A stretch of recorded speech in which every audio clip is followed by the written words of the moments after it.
Começa agora, na sua 96,7. Universitária Esportiva. Tudo sobre o mundo dos esportes, com destaque para o esporte amador. No ar. Universitária Esportiva.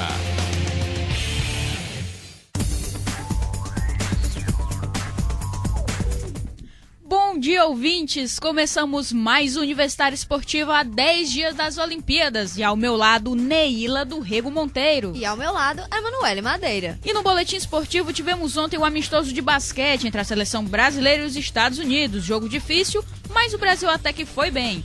E o Felipe Massa, hein? Continua ou não continua na Ferrari? E claro que vamos falar do Brasil em Londres. E no Bola na Rede, as novidades no mundo do futebol. Parece que tem mais brasileiro no Chelsea. E ontem tivemos Série C, o Fortaleza finalmente fez uma boa partida. E hoje você fica sabendo quem joga pela Série B. Então fique sintonizado com a gente que Universitária Esportiva está no ar. Quanto você pagaria para assistir 6 bandas numa noite? The Rockers apresenta Quanto Vale o Show na Tenda Alternativa dia 4 de agosto. Você entra de graça, as bandas tocam e diz quanto valeu o show. Com as bandas New World, Estro, Chip, V-Road, Trinco, PR-316. Quanto vale o show na Tenda Alternativa dia 4 de agosto? Apoio FM Universitária. Universitária Esportiva. Boletim Esportivo.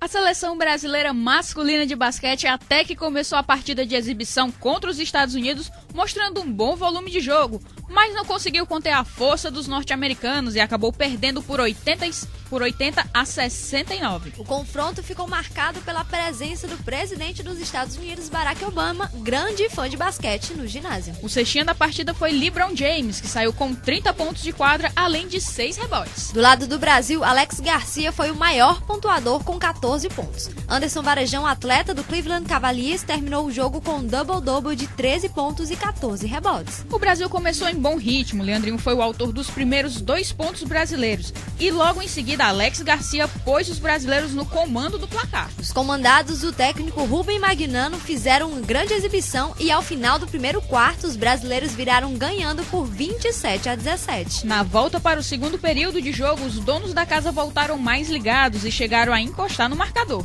O Brasil piorou nas ações ofensivas, principalmente após os Estados Unidos pressionarem na marcação e terminou o segundo quarto com somente 5 pontos anotados. Na volta dos vestiários, os Estados Unidos seguiram aplicando uma forte marcação nos brasileiros e aproveitando os lances ofensivos. Os minutos finais do terceiro quarto foram muito disputados, com as duas equipes pontuando, apesar do Brasil ainda sofrer um pouco com a marcação agressiva dos mandantes. A parcial terminou com 22 a 19 para os Estados Unidos, que foram para o quarto período e decisivo, derrotando o Brasil por 59 a 51. Os Estados Unidos começaram o período final da partida pontuando com Kevin Durant e levando a diferença novamente para a casa dos 2 dígitos. Marcelinho Machado conseguiu anotar seus primeiros pontos no jogo logo em seguida. O Brasil começou a melhorar no ataque e diminuir a diferença para 6 pontos quando faltavam menos de 6 minutos para o apito final. Com menos de 4 minutos para o fim, LeBron James tratou de acertar uma bola de 3 e logo na sequência uma de 2 pontos, colocando os norte-americanos com 12 pontos de folga. Leandrinho fez ataque de 2 pontos, mas James apareceu mais uma vez e com cesta de 3 trouxe novamente a vantagem de 13 pontos para os Estados Unidos, igualando a maior do jogo. No final, os donos da casa acabaram confirmando a vitória, batendo o Brasil por 11 pontos de diferença.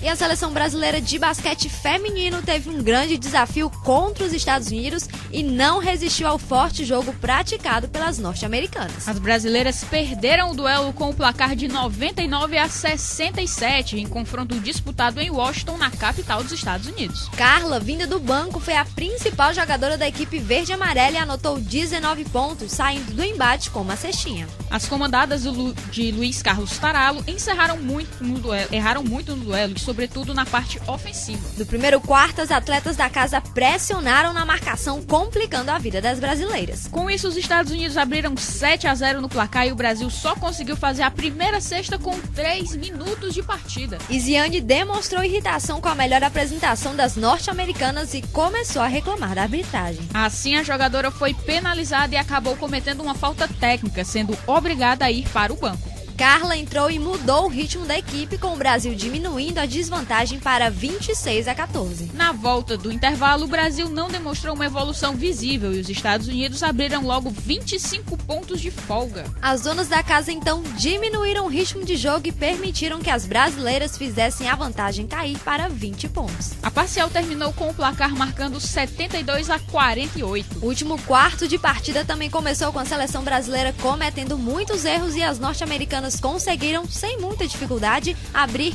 28 pontos. O técnico brasileiro parou a partida tentando corrigir as falhas, mas os Estados Unidos confirmaram a vitória fácil por 99-67. Agora a seleção brasileira feminina de basquete viaja até Lille, na França. As meninas do Brasil vão disputar o último torneio preparatório para as Olimpíadas entre os dias 20 e 22 de julho. Além da França, Austrália e China participam do evento. Nervosismo das meninas do Brasil em estarem enfrentando Estados Unidos.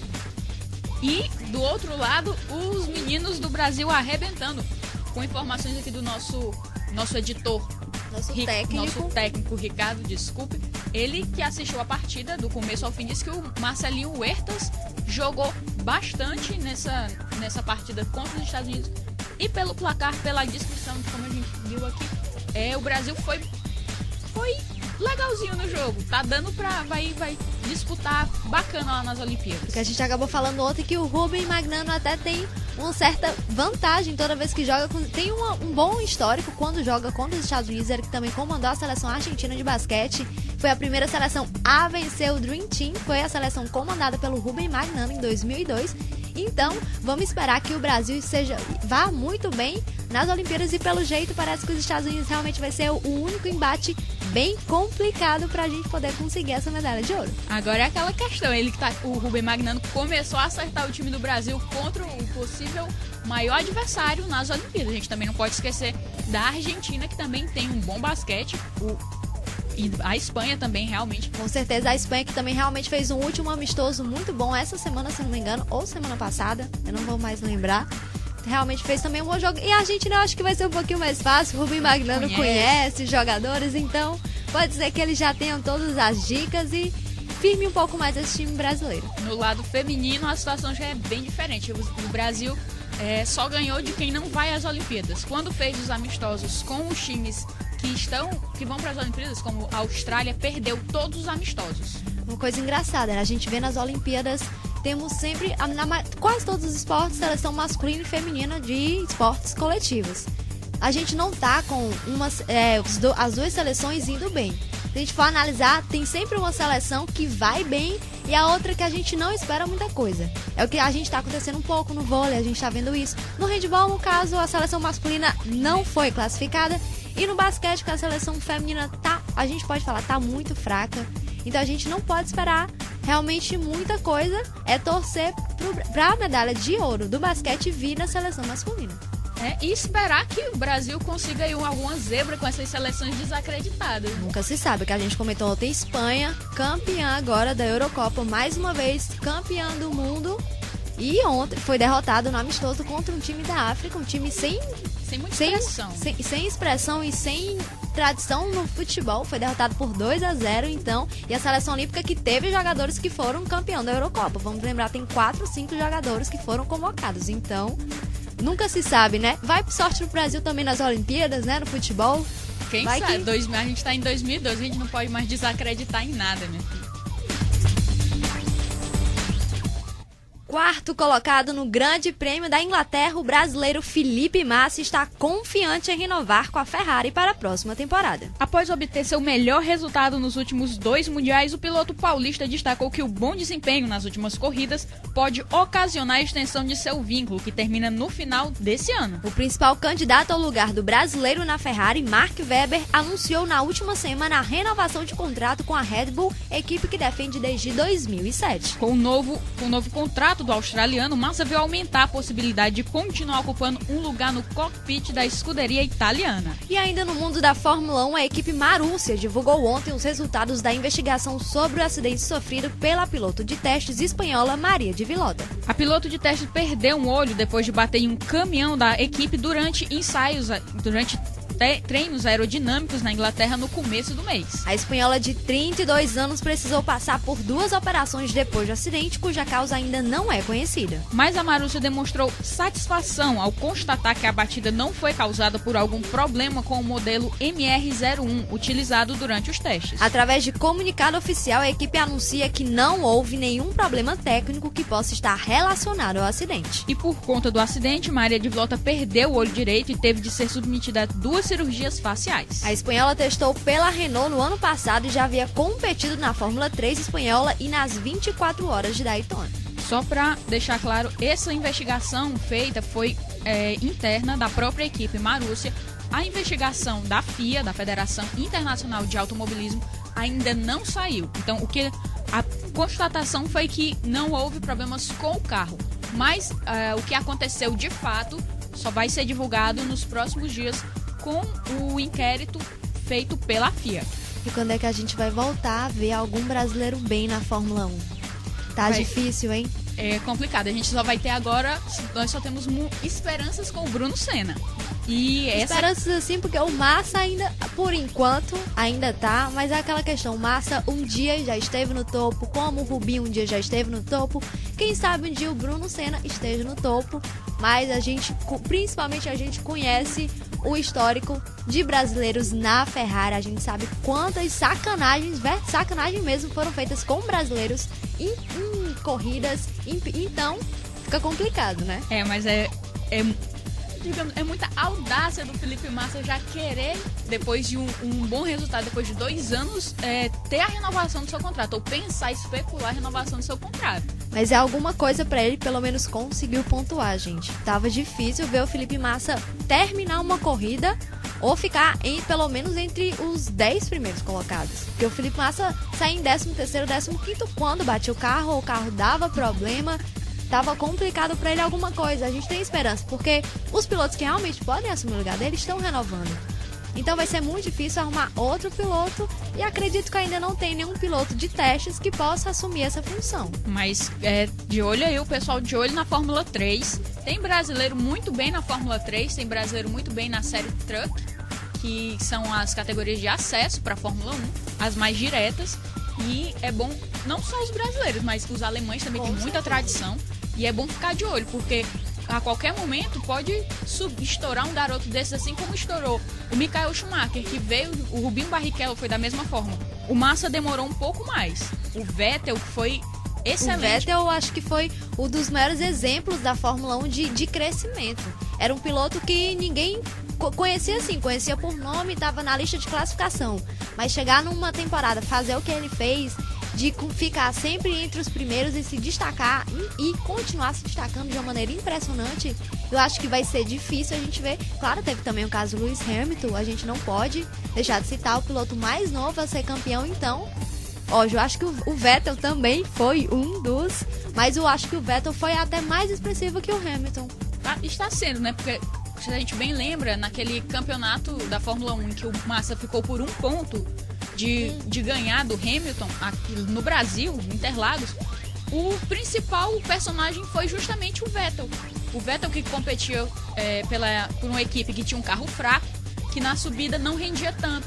E a bandeirada final era dada justamente depois da subida, se eu não me engano, a subida do Laranjinha.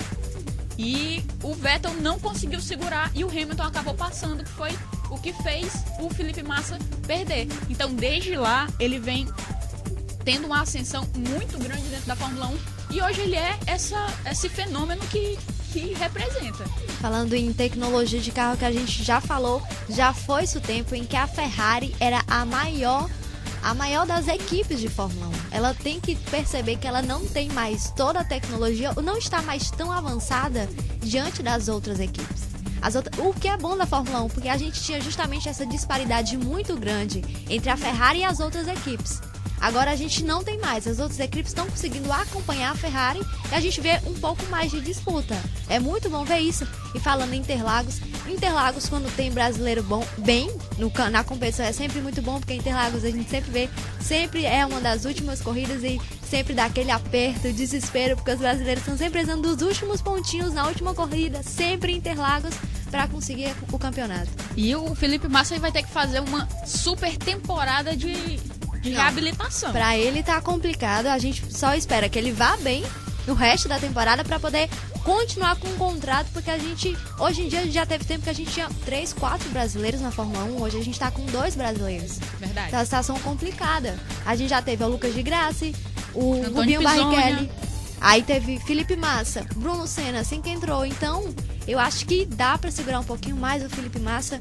O Rubinho Barrichello não volta agora. O Rubinho que ainda tá se adaptando. Na Fórmula Indy. Então, eu acho que ele não volta agora, mas se segurar o Bruno Senna não sai por enquanto também, tá? Não tá fazendo lá essas coisas, mas é a limitação da equipe em que ele está.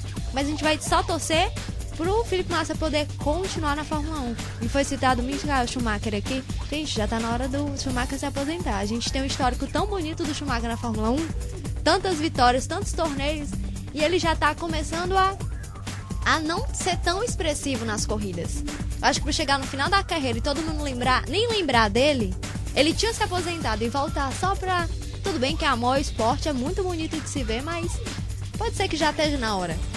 Muitos presidentes do Brasil poderiam ter encerrado uma bela carreira se não tivessem voltado à reeleição.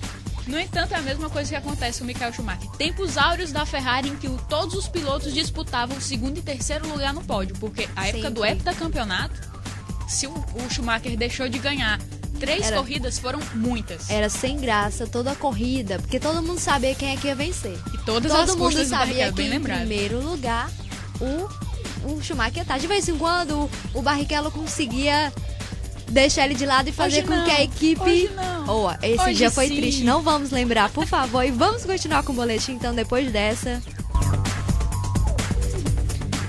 E os Jogos Olímpicos de Londres começarão em 10 dias e os brasileiros já estão a caminho da cidade sede. Os 259 atletas do país se dividirão em 27 modalidades. Atletismo, boxe, futebol, ginástica, judô, hipismo, natação, vela, vôlei e vôlei de praia podem subir ao pódio em Londres, enquanto em outros esportes o Brasil dificilmente vai assustar os favoritos. A brasileira mais próxima da medalha é Fabiana Müller, ela que foi campeã mundial indoor e outdoor em 2010 e 2011, respectivamente. A saltadora tem a segunda melhor marca do ano e já fez 4,85 metros na carreira, marca que pode lhe colocar no pódio. A cor da medalha depende, entre outras coisas, da forma de Eleni Zimbayeva, a russa, queridinha da nossa produtora Naira Macedo, recordista mundial, que é a grande favorita da prova. Como a gente sabe, Zimbayeva está se preparando muito bem, porque ela está querendo deixar essas Olimpíadas na marca da história dela. Está querendo não só bater recordes, mas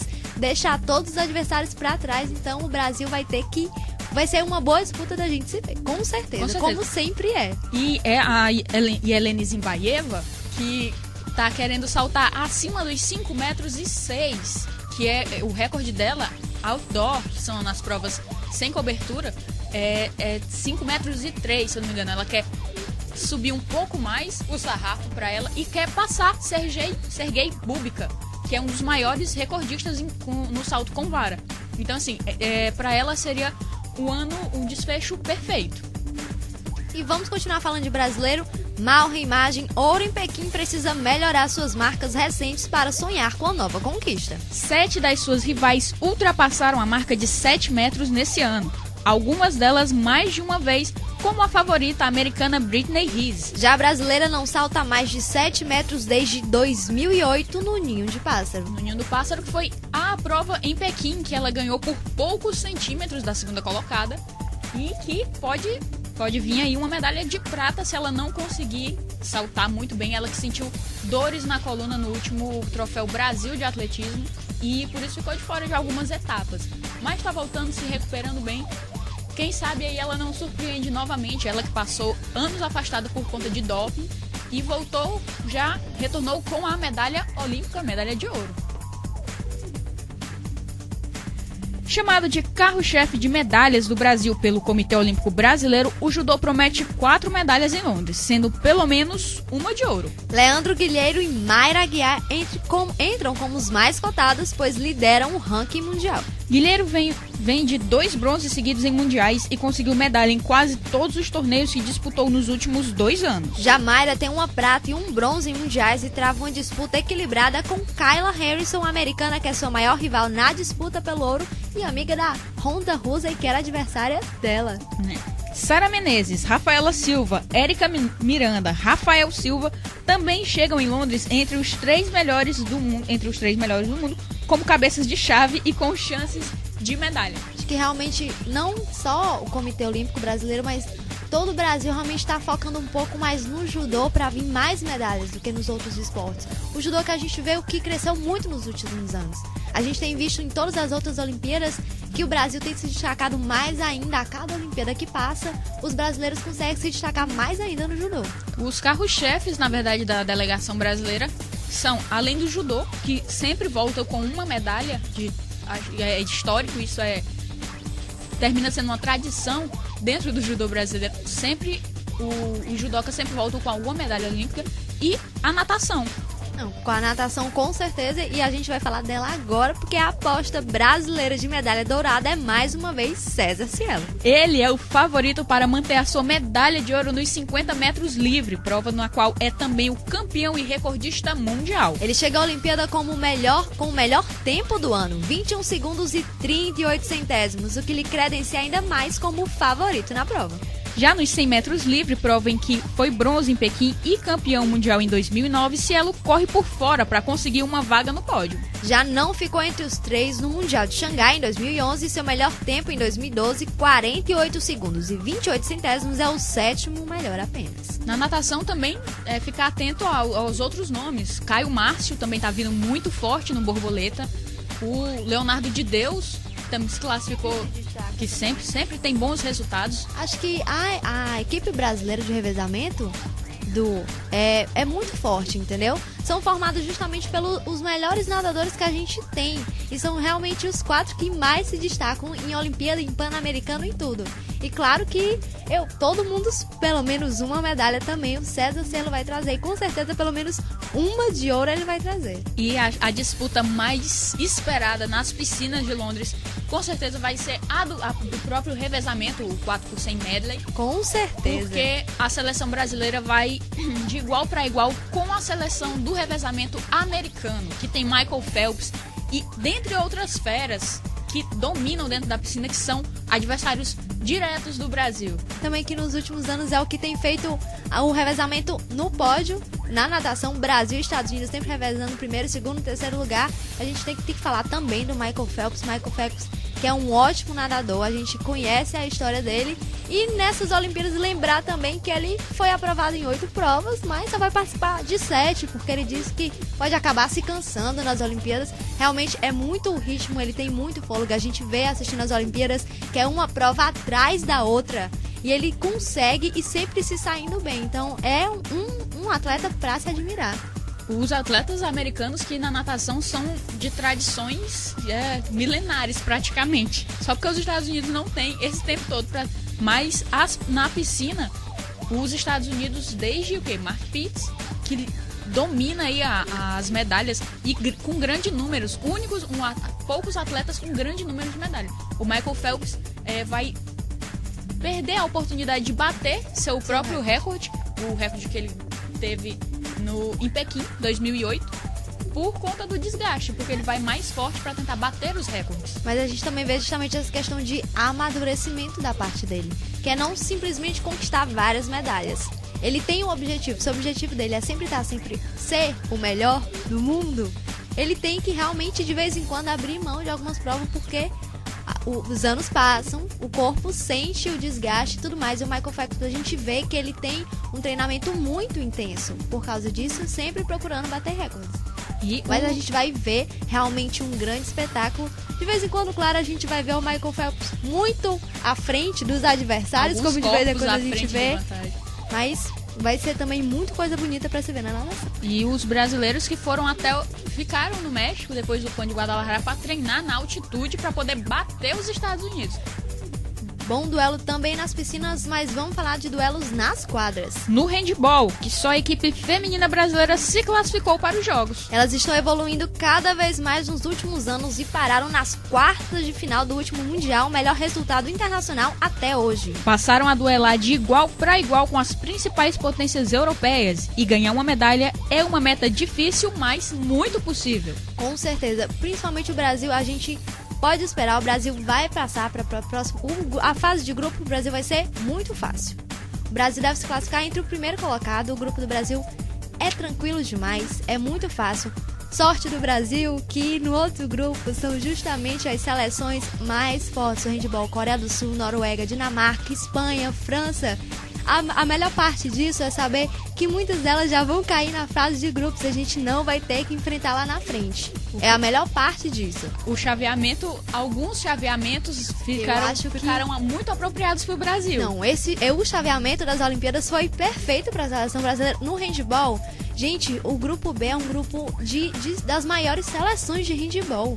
Vai ser uma disputa particular. Vai ser, e realmente todo mundo do grupo B, todo mundo tem que assistir os jogos, vai ser muito bonito de ver. Tem Noruega, que é a atual campeã mundial, tem a Coreia do Sul, que sempre vai bem em todos os torneios mundiais, Espanha, França, que estão sempre entre as terceiras, quartas colocadas.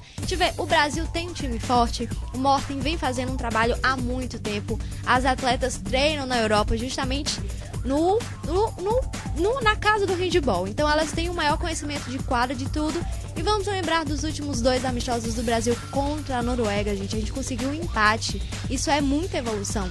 O Brasil que não ficava a seleção feminina, a seleção feminina que tinha resultado de 15º, 11º em mundiais, conseguir um 5º lugar é muito. Da seleção masculina a gente não pode falar tanto, que não se classificou no Mundial. A melhor classificação do Brasil masculino, se eu não me engano, foi em 20º. Muito distante então, do é uma coisa muito distante. E no masculino do handball a gente também pode esperar uma vitória Croácia ou Rússia. É sempre assim. Mas vamos lá ver. E o handball também vai valer a pena, pode realmente vir medalha. Quem sabe medalha de bronze já é alguma coisa. O Brasil, que é um dos maiores vencedores no Pan-Americano de handball, tem sempre muitas medalhas. O Brasil, que se não me engano, tem 7 medalhas de ouro, 5 medalhas de prata. Então vai ser uma grande aposta o handball que está crescendo muito aqui no país. Vamos continuar falando de esporte nas quadras. As 2 seleções de vôlei medalhistas na última edição chegam questionadas aos jogos. O time masculino é o atual campeão mundial, mas não conseguiu renovar. Sofreu para conseguir uma vaga olímpica na última Copa do Mundo e teve sua pior participação na Liga Mundial desde o início da era Bernardinho, com a 6ª colocação. Mesmo assim, não pode ser desprezada, já que foi o time que mais ganhou títulos no atual ciclo olímpico, apesar de todos os percalços enfrentados neste período. A seleção feminina, que foi vice-campeã mundial em 2010, viveu sua pior temporada no ano passado, quando foi vice do Grand Prix e terminou na 5ª colocação da Copa do Mundo. Nesse ano, novo 2º lugar no Grand Prix, o 3º no atual ciclo, sempre atrás dos Estados Unidos, com vitórias importantes sobre rivais como China e Itália.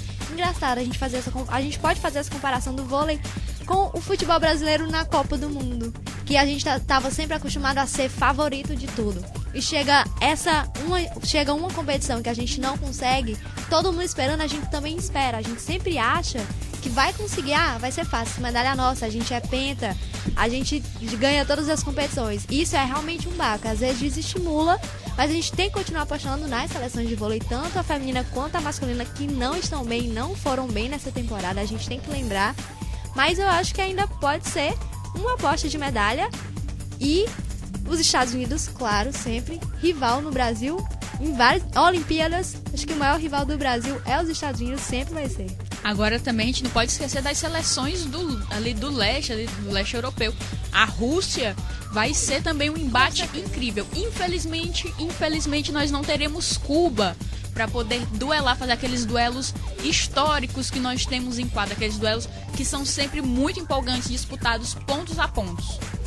Lembrando que amanhã é dia de comentários de vôlei. Nossa comentarista de vôlei, Nária Macedo, vai estar aqui fazendo os comentários das duas seleções masculina e feminina nas Olimpíadas. E vamos continuar nas quadras? No basquete, entre as mulheres, o desempenho recente não tem sido animador. No Mundial de 2010, a equipe caiu na segunda fase. No ano passado, a vaca veio em um pré-olímpico com poucos rivais de peso e o time perdeu o PAN mesmo com as titulares contra várias equipes mistas. Luiz Cláudio Taralo, quarto técnico do time em 4 anos, já disse que não espera resultados em Londres e que trabalha de olho em 2016. No time masculino, a expectativa é melhor. Pela primeira vez em anos, com o time completo, a seleção de Magnano vem de resultados recentes animadores. No pré-olímpico, a vaga, inédita desde 1996, veio com direito à vitória sobre a Argentina na fase inicial. No Mundial de 2010, a seleção já havia vendido caro derrotas para os Estados Unidos e a própria Argentina, algoz da equipe naquela oportunidade. Em Londres, a primeira fase será fundamental. Se evitar o quarto lugar do grupo e fugir dos americanos, os brasileiros terão pela frente o jogo da vida para sonharem com a semifinal olímpica. Porque a gente já comentou na primeira notícia, basquete masculino, a gente pode esperar alguma coisa. O Rubem Magnano vem fazendo um excelente trabalho com a seleção brasileira. Ele que tem muita experiência. Na seleção feminina, eles ainda estão precisando de um pouquinho mais de empenho. Então, não, claro, deixar de ver as meninas jogarem, mas esperar um pouquinho mais da seleção masculina, que tem mais condições de trazer essa medalha pra gente. E a musa da seleção americana de futebol, Hope Solo, de 30 anos, revelou de que forma os atletas se divertem muito na Vila Olímpica. Solo participou dos Jogos em 2008 em Pequim, onde ganhou uma medalha de ouro. Depois da goleira norte-americana Hope Solo revelar alguns segredos da Vila Olímpica, outros atletas que já passaram pelo local contaram histórias sobre as festas e a pegação entre os atletas em edições anteriores dos Jogos. Atual técnico da equipe de tiro americana, Josh Lacato, foi como competidor para a edição de Sydney em 2000. Ele conta o cenário que viu quando chegou na Vila após participar em sua modalidade nos Jogos. A bebedeira na Vila fez até com que atletas estadunidenses ficassem amigos dos então competidores da extinta União Soviética nos tempos da Guerra Fria, quando as duas nações chegaram perto de uma nova guerra. Greg Louganis, ex-atleta dos saltos ornamentais, conta que nos Jogos de 1976 em Montreal, no Canadá, a alimentação da delegação era baseada em bebidas alcoólicas cedidas pelos soviéticos, que ficaram amigos dos americanos. Isso aí era estratégia, viu? Na semana passada, Hope Solo admitiu que deu uma entrevista bêbada após conquista da medalha de ouro nos Jogos Olímpicos de Pequim. Pra quem não lembra daquela histórica Copa do Mundo, em que o argentino deu a água batizada pro branco bebê. Estratégia sempre existe, né? Para a jogadora, é mais fácil se aproximar de outras pessoas na Vila Olímpica do que em um bar, já que eles têm algo em comum. Segundo Hope Solo, começa com: que esporte você pratica? Se você não tiver disciplina, a Vila pode ser uma grande distração. Com certeza, gente, imagine milhares de atletas reunidos numa Vila Olímpica, se preparando para Olimpíadas um dia inteiro. Então, eles têm que de vez em quando se distrair. A atenção é muito grande. Quem participa de competição sabe. Se em competição normal, competição estadual, local é grande, imagina em Olimpíada. Então, de vez em quando eles têm que se relaxar, mas claro, sem exagero, porque tá todo mundo ali em busca de uma medalha, em busca de mais conquistas. O perigo é justamente quando as provas terminam. No entanto, foi justamente por isso que a seleção brasileira de judô é só um exemplo, que é o exemplo mais próximo que nós temos por conta da piauiense Sara Menezes estar lá. Eles estão blindados em um hotel em Sheffield, a 15 quilômetros da capital, de onde vai acontecer tudo. Justamente para que esse clima, tudo isso não acabe atrapalhando. Concentração Pequim, Brasil que no judô quer bater as japonesas, porque pelo amor de Deus. Em Pequim, a Sara comentava um pouco com o pessoal, assim que chegou, que lá é realmente uma outra coisa.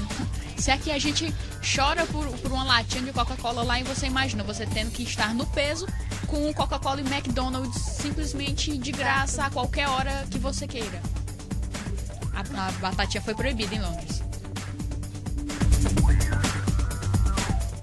E o Tribunal Arbitral do Esporte informou ao Comitê Olímpico Brasileiro que rejeitou o pedido da entidade pela vaga do atleta de taekwondo Márcio Venceslau nos Jogos Olímpicos de Londres. O pedido tinha como base os diversos erros de arbitragem ocorridos na disputa do torneio classificatório das Américas, disputado em novembro passado no México. Márcio foi prejudicado pela arbitragem durante a luta decisiva com o mexicano Damian Villa. Após ter o pedido de revisão do resultado negado pela Federação Internacional de Taekwondo, o COB entrou com recurso no Tribunal Arbitral do Esporte. O tribunal argumentou que os fundamentos do apelo diziam respeito exclusivamente a decisões dos árbitros durante a competição, as quais somente poderiam ser modificadas pelo tribunal em caso de má-fé ou arbitrariedade. O TAIS entendeu que não há provas capazes de evidenciar qualquer dessas situações, motivo pelo qual manteve a decisão adotada no campo de jogo. Estamos aí, o Márcio Venceslau não conseguiu realmente esse recurso. A gente tem que lembrar que recurso em arbitragem é uma coisa complicada em qualquer esporte, em qualquer nível. Vai ser sempre complicado. Então, lógico que é muito infeliz a gente não ter o Venceslau lá nas Olimpíadas competindo. Ele sempre que também é um destaque no Taekwondo. Mas é o jeito a gente deixar para a próxima Olimpíadas de 2016, Olimpíadas no Brasil, que é o que realmente todo mundo espera que o Brasil faça uma Olimpíada excelente. No Taekwondo vamos com 2 representantes, Natália Falavinha e Diogo. O Diogo que foi medalha de ouro no PAN do Rio em 2007. E em uma carta divulgada ontem, a Rede Record se compromete a levar ao público da TV aberta brasileira uma cobertura completa das Olimpíadas. No entanto, no mesmo comunicado, a emissora faz a ressalva de que não vai sacrificar a entidade de sua programação convencional voltada para a diversão da família. Olha aí, aprendendo com o Globo. Segundo o comunicado, ao contrário de uma emissora segmentada em esportes, nós temos o compromisso com o nosso público e patrocinadores de oferecer uma opção completa de entretenimento para toda a família. Ou seja, jornais, novelas e shows de entretenimento vão conviver com as disputas do maior evento esportivo do mundo. Veja bem, a emissora ainda informa que irá procurar transmitir os brasileiros em ação nos horários de maior audiência da televisão nacional. Mas se estiver exibindo alguma outra atração em horário de atleta do país competindo, a Record disse que recupera o registro da competição em instante posterior na grade. É o famoso ao vivo da TV Globo, né? E de outra TV local. A estreia da Olimpíada na tela da Record acontece no dia 25 de julho, às 14h30, antes mesmo da cerimônia de abertura, com a transmissão da partida entre Brasil e Camarões no futebol feminino. Não demorou muito para a Record decepcionar o público brasileiro, né? A Record que conseguiu os direitos e animou o público brasileiro depois de fazer uma transmissão impecável dos Jogos de Inverno, gente. Quem não assiste, quem não lembra, era praticamente 24 horas da Record transmitindo todos os jogos. Então foi isso que realmente animou todo o público brasileiro a assistir os Jogos Olímpicos agora da Record e saber que também tem disputa agora de emissora disputando os jogos, Copa do Mundo, entendeu? Que a gente não tinha. Agora é triste isso, mas não fiquem tristes, porque a Record não vai transmitir na TV, mas na internet, como teve nos Jogos de Inverno, vou falar logo, o Site da Terra fez uma cobertura também impecável e ele também vai fazer nas Olimpíadas. Então quem quiser acessar todos os esportes, todos os jogos no Site da Terra, vai ser muito bonito de ver. Eu e a Manu, a gente acompanhou muito os Jogos Olímpicos de Inverno, todo pela Record. Inclusive, pela Record durante não, as aulas. pela Terra. Então, vamos ver como é que vai ser essas Olimpíadas, o que a Record vai priorizar. A gente sabe que por TV aberta não vai ser muito bom. A gente viu, por exemplo, no Pan-Americano agora, de Guadalajara, a luta da Sara Menezes, que é o exemplo mais próximo que a gente tem, e também a do Felipe Kitadai. As lutas foram gravadas e exibidas posteriormente. E já começou aí a brincadeira do ao vivo via TV Globo e da outra emissora. Isso é uma falta de respeito com o público. Se você não está transmitindo ao vivo, não coloque o ao vivo. Não coloque nada. Deixe lá, só transmita o que você tiver transmitindo. Jogo, luta. Isso é uma falta de respeito com o público, entendeu? O público, ainda mais com a internet. Você tá assistindo a TV, vai na internet, o resultado já tá lá. Então a pessoa realmente se sente enganada pela emissora, pela rede. Então é melhor não colocar nada, deixar só o símbolozinho da emissora bonitinho no canto, sem o ao vivo. Tá aí, recado dado, não desrespeite o telespectador, que o telespectador não é burro. O Universitário Esportivo volta já.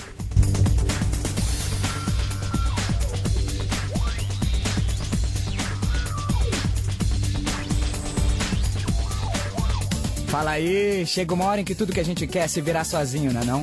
A gente chega na escola sem os pais pra mostrar que é independente. Tem estilo próprio pra mostrar que é independente. Rala pra ganhar uma grana e ser independente. E você? Vai ficar na dependência logo do crack, mané? Mostre para o crack que quem manda na sua vida é você. Crack. É possível vencer. Acesse brasil.gov.br/enfrentando o crack e saiba mais. Governo Federal. Apoio FM Universitária. Universitária Esportiva. Saúde esportiva. Corpo e mente em sintonia.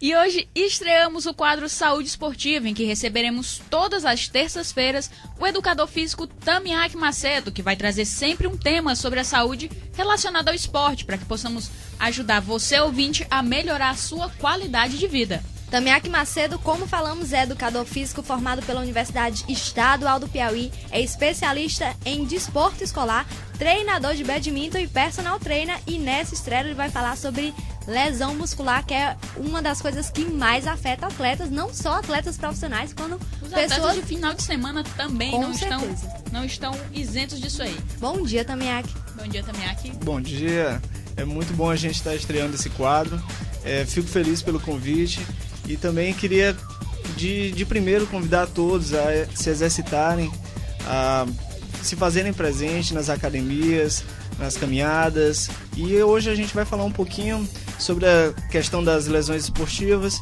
e também, porque é uma coisa bem comum hoje no mundo esportivo, é a questão de lesões, mas se tratando de um exercício, a gente pode prevenir as lesões e diminuir os acontecimentos com elas estipulados. Falando em lesão também, que a gente tem visto muito nos últimos anos, o histórico de lesões, principalmente jogadores de futebol. É uma coisa que tem crescido muito. Já falando da lesão, o que está afetando tanto? O que afeta tanto essas lesões? Primeiro a gente tem que saber o que é uma lesão. A lesão, esse termo é um termo, ele não é muito específico, né? Ele é usado para descrever um tecido anormal dentro do organismo. Então, essas anomalias, elas podem ser causadas por doenças, elas podem ser causadas por traumas ou simplesmente pela prática do esporte. Algumas das lesões que hoje a gente se vê comentando nas mídias são as questões lesões de joelho, torções de tornozelo, aquela velha fisgada no músculo, que é o estiramento.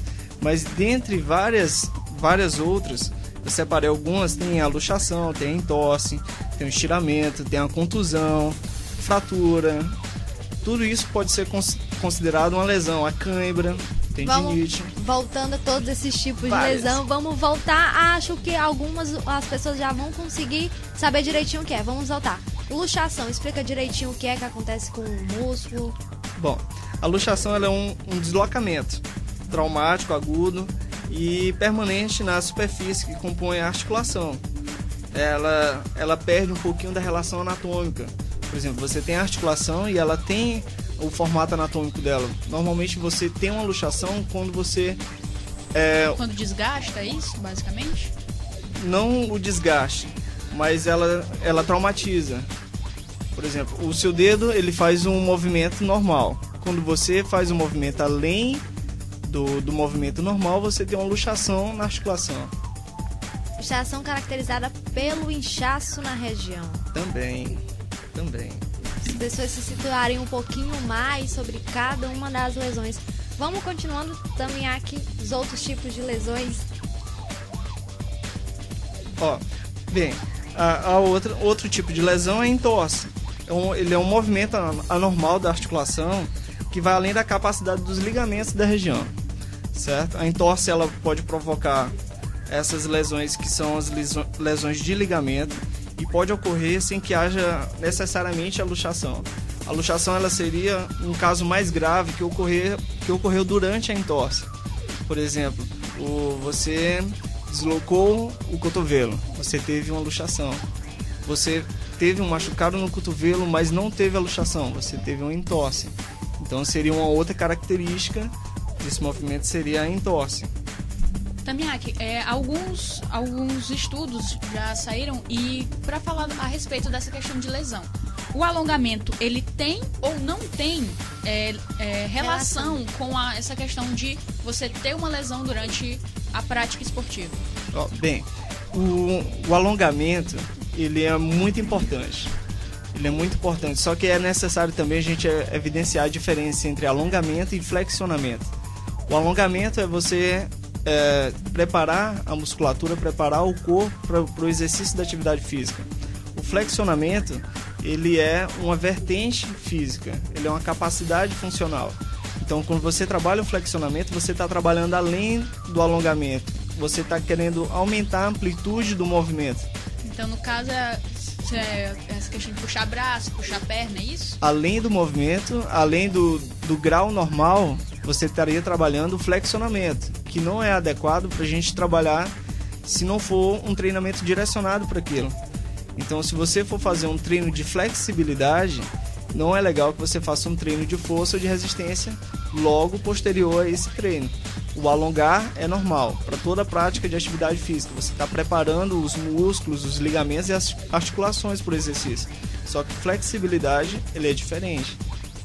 E por isso que muitas precisa de uma atenção melhor. E muitas lesões acontecem justamente por conta dessa pressa. A pessoa não tem um bom preparo físico, não tem uma boa flexibilidade e acaba começa exagerando nesse tensionar dos membros e depois já sai sem um preparo e um acompanhamento, já sai numa corrida desesperada. Isso, olha só, quem nunca viu um atleta de final de semana tentando alcançar, por exemplo, o chão, sem dobrar o joelho?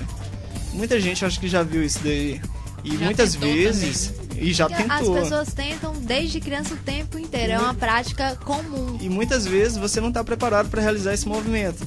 Quando você não está preparado para realizar ele, não é o habitual, não é dentro da amplitude do seu movimento realizar esse exercício, às vezes quando você vai fazer, você sente aquela velha e chamada fisgada, né? Fisgada no músculo, que nada mais é do que uma distensão. Isso é o mais comum que acontece. Que é das lesões mais comuns que ocorrem. Porque até para os tipos de alongamento tem que ter toda uma etapa, tem que ter toda uma fase. Você, para poder, como a gente já citou o exemplo de triscar a mão no chão com as pernas totalmente, sem dobrar os joelhos, tem que ter você tem que passar por todas as outras fases de o joelho um pouco dobrado e por aí diminuindo até conseguir, porque é para poder evitar essas lesões. Já falando dessas lesões, como é que a gente evita além do alongamento, porque conhecemos casos de gente que se lesiona até jogando videogame. Exatamente. Nosso querido amigo Lauro Cícero. Lauro Wildo, ele no Xbox acabou lesionando... Xbox, gente, não era Nintendo Wii, era Xbox. Ele acabou lesionando o ombro por conta de um movimento brusco na hora do jogo. E, no caso, ele teve uma entorse, não é isso? Isso. Voltado para a articulação, sim. Existe também, dentre outros que a gente ainda não falou, a contusão, existe a fratura. E esse que nosso amigo sofreu, essa entorse, talvez seja porque ele era o Kinect com movimentos? Não. Foi um movimento normal. De raiva, porque ele perdeu e ele fez um movimento e deslocou o ombro. É uma coisa... Ele é um herói. Também acho, foi uma coisa incrível. Olha só, realmente para jogar ou para fazer qualquer tipo de movimento que não seja habitual, você tem que estar preparado para realizar. Não é porque você ficou zangado que você vai sair chutando tudo ou aumentando a amplitude dos seus movimentos.